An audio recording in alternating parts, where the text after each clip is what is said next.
मैं तेरे कल में हूँ, आज मैं हूँ। मैं तेरी सांसों के साज में हूँ। आंखें झुका के सुन ले मुझे तू। मैं तेरे दिल की आवाज़ में हूँ। तू हौसला है, तू है इरादा। आधी मैं तुझ में, मुझ में तू आधा। टूटूं न मैं भी, टूटे न तू भी। मैं तेरा सपना, तू मेरा वादा। हाय मैं मर ही जाऊं जो तुझको ना पाऊं। बातों में तेरी मैं रातें बिताऊं। होठों पे लम्हा लम्हा है नाम तेरा है। तुझको ही गाऊं मैं, तुझको पुकारूं।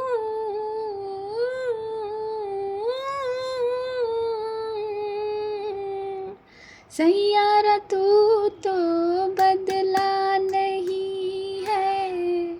मौसम जरा सा रूठा हुआ है। सैयारा तू तो बदला नहीं है। मौसम जरा सा रूठा हुआ है। That's my version. नमस्कार, आप सुन रहे हैं द गैंगस्टर सागा, मोहब्बत पलों में मेरे साथ। द गैंगस्टर सागा के पिछले एपिसोड में हमने जाना और सुना था अमाल और कविशा की जिस तरह रात गुजरी थी, उसी तरह सुबह भी हुई थी। बहुत प्यारी सुबह, बहुत अच्छी। ऐसे ही ये दोनों नीचे गए थे। अमाल की कुछ बात हुई थी मॉम से और कविशा पूजा कर चुकी थी। नाश्ता वो बना और बनवा चुकी थी। सभी लोग नाश्ता भी कर चुके थे। दोनों का एक मूवमेंट आया था अपने रूम में।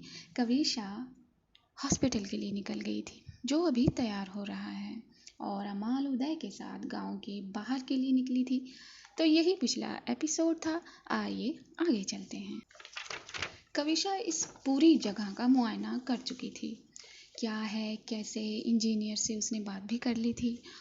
इस प्रोजेक्ट का जो मुकादम था, जो हर किसी को ऑर्डर देता था, हर किसी को काम बताया करता था कि किस तरह होगा किस तरह नहीं, उससे भी कविशा ने बात कर ली थी। वो इस जगह का पूरा ब्यौरा ले चुकी थी। समय आगे बीत गया था। अब उजाले ने बाय बाय कहकर अंधेरे को आगमन का रास्ता दे दिया था। कविशा घर पहुंच गई थी। वो घर पहुंची तो उसने देखा था अमाल नहीं है। कविशा की मॉम से कुछ बात हुई थी। कविशा फ्रेश होकर आकर रसोई में कुछ काम करने लगी थी। काम इन द सेंस कि वो आज भी रूह की ही पसंद का खाना बनवा रही थी और कुछ चीज़ें वो खुद बना रही थी। तभी रूह अपने किचन में आ गई थी। भाभी आप क्या हुआ? ये चेहरा उतरा हुआ क्यों लग रहा है? कविशा ने रूह के चेहरे को उतरा हुआ देखा। कुछ नहीं भाभी, क्या हुआ? सब ठीक तो है?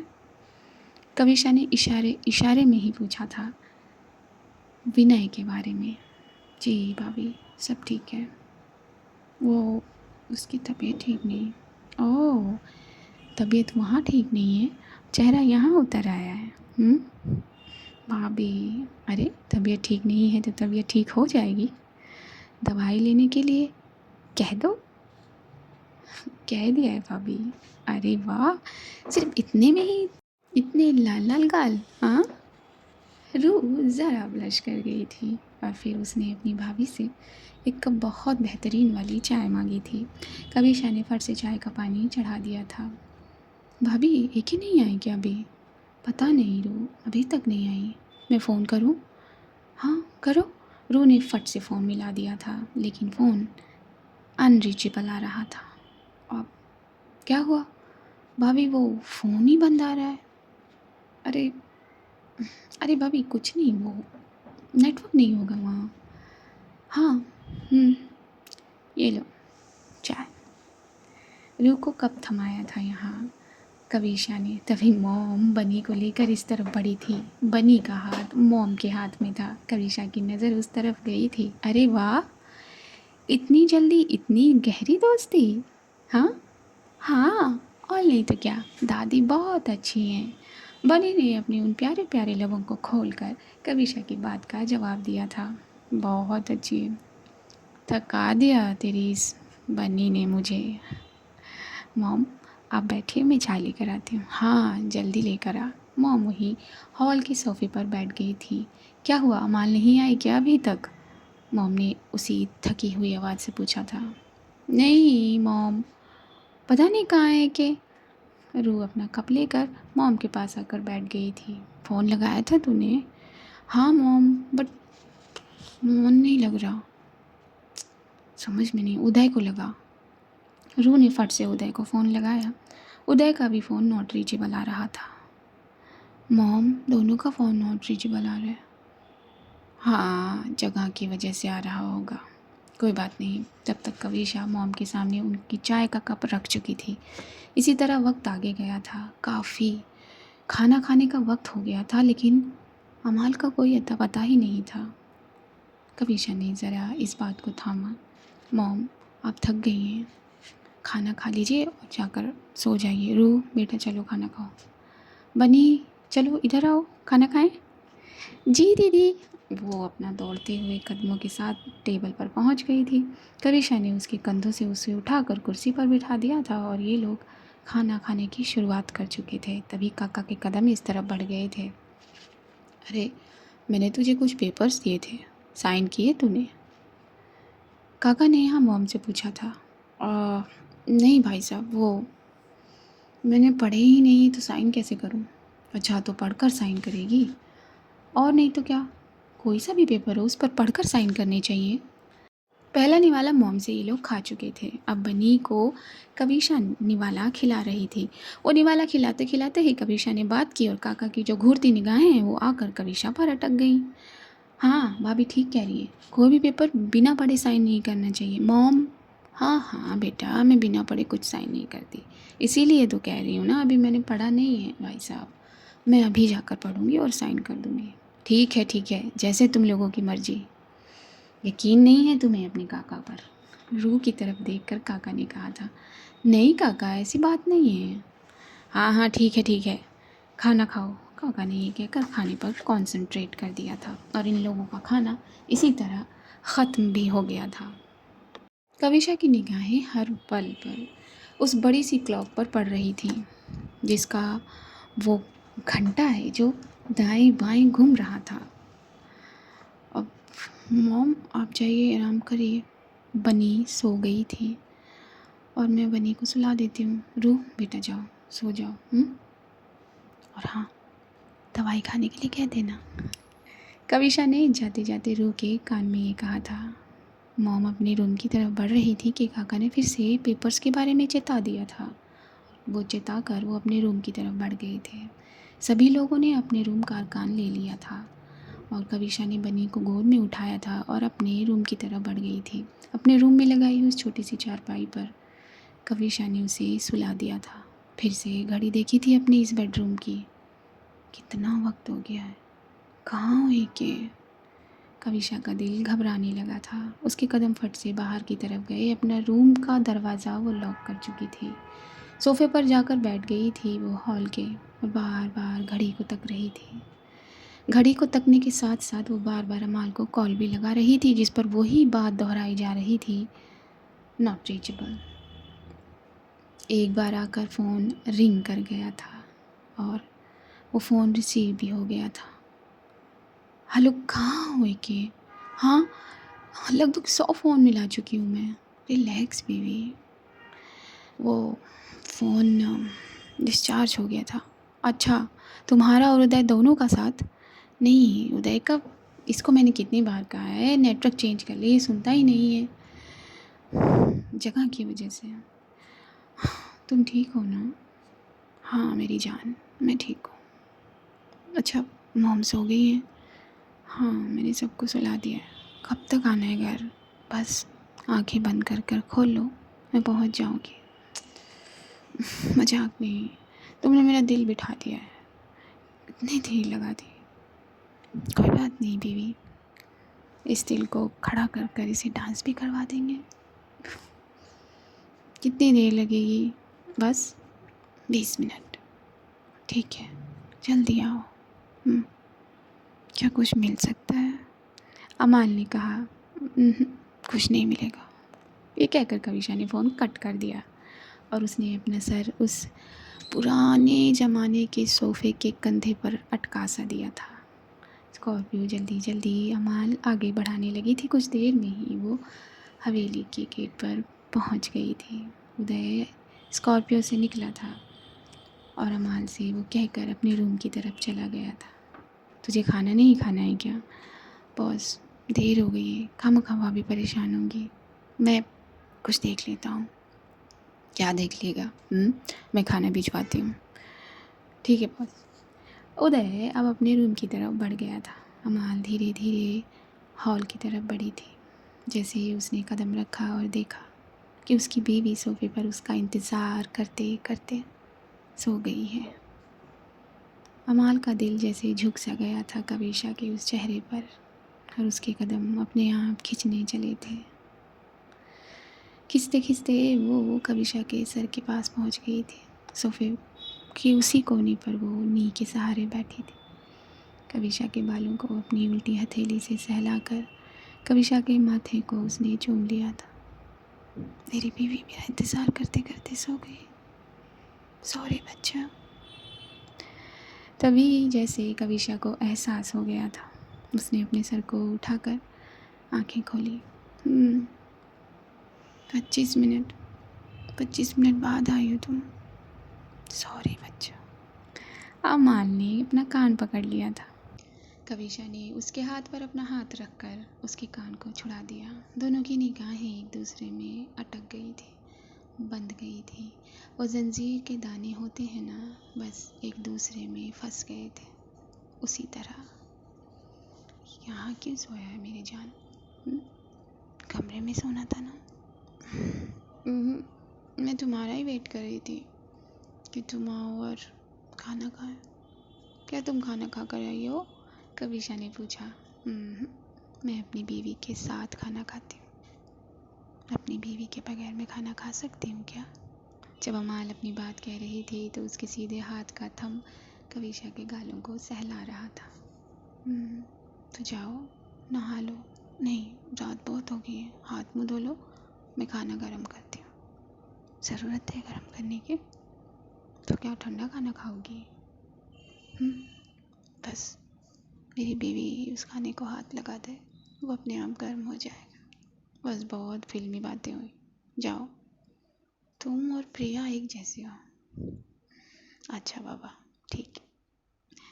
ये कहकर अमाल ने अपने कदमों को ज़रा उठाया था और कमरे की तरफ बढ़ा दिया था। उसने दरवाज़ा खोला तो सामने उस छोटी सी चारपाई पर बनी को सोया हुआ पाया। अमाल का चेहरा खिल सा गया, उसके होंठ खिंच से गए और फट से वो बाथरूम की तरफ बढ़ गई थी। जाते जाते वो बेड पर रखे उसके रात के कपड़ों को ले जाना नहीं भूली थी, जो अमाल के लिए कविशा ने पहले ही निकाल दिए थे। कविशा ने धीरे से अपने कदमों को रसोई की तरफ किया था और खाना गर्म कर लिया था। सब खाने को एक ही प्लेट में सजाकर टेबल की तरफ आई थी। जब मॉम, रू और बनी और काका के साथ कविशा टेबल पर बैठी थी तो उसने सिर्फ एक ही निवाला खाया था, जो मॉम खिलाती हैं सबको। उसके बाद उसने खुद खाना नहीं खाया था। टेबल पर वो बैठ गई थी, बादाम का हलवा लेने रसोई की तरफ मुड़ी थी कि तभी अमाल का रुख टेबल की तरफ हो गया था। उसकी आंखें थाली पर पड़ी थीं और मुस्कुरा दी थी। आकर वो कुर्सी पर बैठ गई थी। उस नन्ही सी कटोरी में बादाम का हलवा लिए कविशा आकर चेयर पर बैठी थी। जान, वहाँ बैठना ज़रूरी है क्या? अरे तो कहाँ बैठूं? यहाँ। अमाल ने अपनी निगाहें अपनी गोद में की। और किसी ने देख लिया तो मेरी बीवी हो तुम? हाँ बीवी हूँ, लेकिन इस घर में बहुत लोग रहते हैं। चुपचाप से जहाँ बैठी हो वहीं बैठ कर खाना खाओ। अपनी भवेसी कोड पर कविशा ने जैसे ऑर्डर दिया था। जो हुक्म मेरी बीवी। ये कहकर अपना सर झुका लिया था अमाल ने कविशा के आगे। कविशा ने मुस्कुराकर उस पूड़ी के निवाले को तोड़ा था और उस खूबसूरत लजीज सब्जी में डुबोकर अमाल के होठों पर लगाया था। अमाल ने वही निवाला मोड़कर कविशा के होठों पर लगाया। कविशा ने अपने लबों को खोलकर वो निवाला ग्रहण किया और फिर उसे चबाने लगी थी। दूसरा निवाला अमाल के होठों तक भी पहुंच गया था। ये दोनों एक दूसरे को इतने प्यार से देखकर खाना खिला रहे थे। ये पूरी सब्जी, चावल और वो सीताफल की सब्जी भी पूरी हो गई थी। बारी थी हलवे की। जल्दी, एक छोटे बच्चे की तरह जल्दी जल्दी वाला फेस बनाकर अमाल ने कविशा से कहा था, तो बादाम के हलवे के लिए इतनी उत्सुकता? बहुत। और मेरे होठों के लिए? कविशा ने धीरे से पूछा। उसके लिए किसी उत्सुकता की ज़रूरत नहीं, बस मेरे हैं। मैं जब जी चाहूँ उन्हें पकड़ सकती, काट सकती हूँ, खा सकती हूँ। फिलहाल के लिए तो बादाम का हलवा खाना है। वैसे एक आइडिया है क्या? अमाल के ये फुसफुसाते लब कविशा को नर्वस आ गए थे। उसके कान गर्म हो गए थे, गाल लाल हो गए थे। इन होठों से तुम ये बादाम का हलवा खिला सकती हो ना? अब ये मत कहना कोई देख लेगा, प्लीज़। अपनी आंखों में बेशुमार इसरार करते हुए अमाल ने अपनी बात कही थी और उसका ये रिक्वेस्ट, उसकी ये एप्लीकेशन कैसे खारिज कर सकता था कविशा का दिल। उसने कटोरी से बादाम का हलवा चम्मच में निकालकर अपने लबों में रखा था और फिर अपने आप को चेयर से खड़ा करके अमाल के चेहरे पर आई थी। अपना चेहरा झुकाकर अपने होठों को अमाल के होठों से लगा दिया था और वो हलवा कविशा के लबों से रिलीज़ होकर अमाल के लबों पर कैद हो गया था। अमाल की आंखों ने कविशा की आंखों को देखा और जो लाइन चाल चलने लगी थी। कविशा को अपनी बाहों में थाम लेने के लिए अमाल के हाथ बढ़े थे, लेकिन कविशा ने उससे पहले ही अपने आप को कुर्सी के हवाले कर दिया था और फिर अपनी चिन पर हाथ रख के अपनी कोहनी को टेबल पर सटाए अमाल को देखने लगी थी बेइंतहा मोहब्बत लिए। ये आंखें बता रही थी कि उसने इंतज़ार किया है अमाल का, बार बार घड़ी को देखा है और इसका खामियाजा अमाल को भुगतना होगा। अगर मेरी बीवी मुझे ऐसे देखेगी तो मैं पागल नहीं हो जाऊंगी? पागल होना बाद में, पहले हलवा ख़त्म करो। ये कहते हुए एक और चम्मच कविशा ने अमाल के लबों पर लगा दिया था। इस तरह ये हलवा भी ख़त्म हो गया था। हाथ धोए थे अमाल ने अपने जाकर और फिर हाथ पहुँचने के लिए कुछ ढूंढने लगी थी। तभी कविशा ने अपने दुपट्टे के उस छोर को अमाल के सामने कर दिया था। निगाहें फिर से बंध आई थी। फिर से जंजीरों के कड़ों ने एक दूसरे को बांध लिया था और हाथ ने वो दुपट्टा पकड़ लिया था। हाथों का वो पानी दुपट्टे ने सोख लिया था और फिर उन हाथों ने कविशा की कमर को पकड़कर उसे अपनी ओर खींचा और ये दोनों एक दूसरे से चिपक आए थे। अमाल ने अपने लबों से कविशा के माथे को चूम लिया था। शुक्रिया बीवी, इतना खूबसूरत, इतना लजीज खाना खिलाने के लिए। वेलकम। अब सोने चले? तो क्या मैं अपनी बीवी को बाहों में उठा लूँ? नहीं, साथ चलना है। ये कहकर कविशा ने अमाल का हाथ पकड़ा और ये लोग अपने रूम की तरफ चलने लगे। तभी सीढ़ियों से नीचे बना वो कमरा अमाल की निगाहों के सामने आ गया और अमाल के कदम रुक गए। कविशा पीछे मुड़ी क्योंकि वो आगे निकल गई थी, लेकिन उसका हाथ अमाल के हाथ में था, इसलिए वो ज़्यादा दूर तक जा ही नहीं पाई, इसलिए उसे पीछे मुड़ना पड़ा था। क्या हुआ? अब जान, इस रूम में जाना है मुझे। अब तुम चलो, मैं आती हूँ। चलो, कविशा ने ये कहा और अपने कदम उस दरवाज़े की तरफ बढ़ा दिए थे। दोनों ने धीरे से दरवाज़ा खोला और उसमें जाकर दरवाज़ा अंदर से लॉक कर लिया। यहाँ बहुत सारी अलमीराज थी। एक ही कौन सा रूम है? बीवी, ये बाबा का रूम है। मतलब उनकी सामान है यहाँ, और मॉम की बहुत सारी, हमारी भी बचपन की। क्या बचपन की? कविशा के लब खिंच से गए धनुष की तरह, क्योंकि उमाल की बचपन की यादें यहाँ थी। सच में? अब कौन से कबर्ड में है? कविशा ने पूछा, और फिर अमाल ने अपनी इंडेक्स फिंगर से इशारा किया एक अलमारी की तरफ। बहुत पुरानी थी, बहुत, लकड़ी की बनी हुई। कविशा ने फट से जाकर उस अलमीरा को खोल दिया और उसमें बहुत पुराने पुराने खिलौने देखे जो मिट्टी के थे। बहुत सुंदर, बहुत अट्रैक्टिव।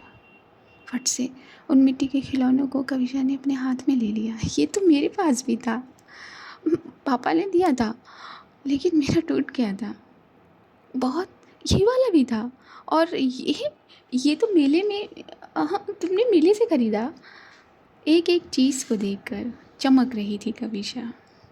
उसकी भवें ऊपर चढ़ रही थी। उसका चेहरा अलग अलग लकीर ले रहा था, और उसके भाव को देखकर अमाल सिर्फ 2 कदम दूर बस मुस्कुरा रही थी। उसका दिल खुश हो रहा था अपनी बीवी को इस तरह देखकर। हर लम्हे में वो अपनी बीवी को देखना चाहती थी। हर लम्हे का भाव अपने दिल में कैद करना चाहती थी। कई भाव तो ये लोग जी आए थे साथ में, तो ये एक और भाव आया था इनकी ज़िंदगी में। आप लोग कहाँ, किस ज़िंदगी में चले गए? वापस आ जाइए, क्योंकि आज का ये एपिसोड यहीं तक। जानेंगे, बूझेंगे बातें अगले एपिसोड में। तब तक के लिए खुश रहिए, मदद कीजिए, किसी भी लेवल की मदद कीजिए, एक फुल स्टॉप बराबर भी। ये मत सोचिए कि मैं इस लेवल पर हूँ, अभी कुछ हूँ ही नहीं तो मैं मदद क्या करूँगा या करूँगी। जिस लेवल पर हो उसी लेवल की मदद कर दो, चाहे वो फुल स्टॉप जितनी ही क्यों ना हो। देखना एक दिन ये फुल स्टॉप एक सर्कल लेगा, बहुत बड़ा सर्कल। जिस तरह तुम लेवल बदलते चले जाओगे, उसी तरह ये फुल स्टॉप सर्कल में बदलता चला जाएगा। हो सकता है ये लेवल बहुत ऊपर जाए और ये सर्कल बेइंतहा बड़ा हो जाए। दुआ मेरी यही है, और ये मेरी सोच है जो आज मैंने आप सभी के सामने रखी है। आई होप आप इसे सुनेंगे और इस पर कायम भी हो जाएंगे।